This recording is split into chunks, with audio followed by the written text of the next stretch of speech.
শীতের দিনের কমন রান্না সিম আলু দিয়ে মাছের তরকারি। শীত এসেছে অথচ এই সবজিটা কেউ খায়নি এমন মানুষ পাওয়া দুষ্কর।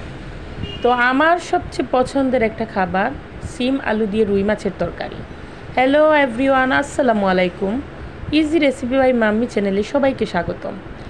আশা করি সবাই খুব ভালো আছেন সবার পরিবার নিয়ে। আলহামদুলিল্লাহ আমিও ভালো আছি। তো আজকে পুরো রান্নার প্রণালীটা আপনাদের সাথে শেয়ার করব। এটা আমি এক এক সময় এক একভাবে রান্না করি। তো আজকে যেভাবে রান্না করেছি তো ভাবলাম যে আপনাদের সাথে একটু শেয়ার করে নিই। আমি নিয়েছি কিছু রুই মাছ। গতদিন আমি বাজার থেকে নিয়ে এসেছিলাম, ফ্রিজে ছিল।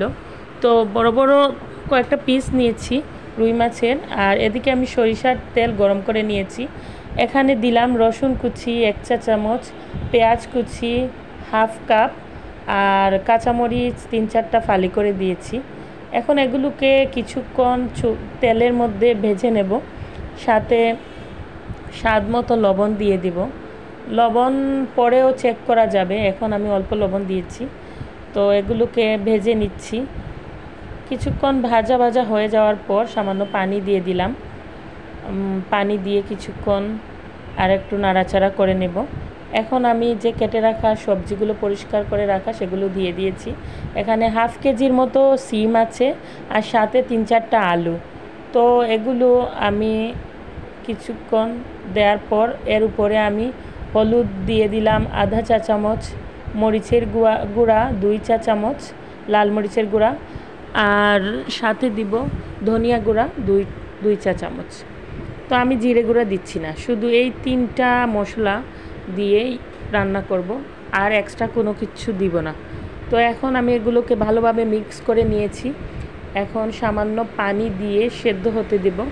যতক্ষণ সেদ্ধ হয় এদিকে আমি রুই মাছগুলোকে ভেজে নেব অন্য চুলায়।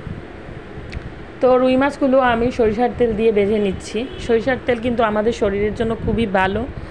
তো আমি ঘানিভাঙ্গা সরিষার তেল অর্ডার করে নিয়ে এসেছিলাম একটা পেজ থেকে।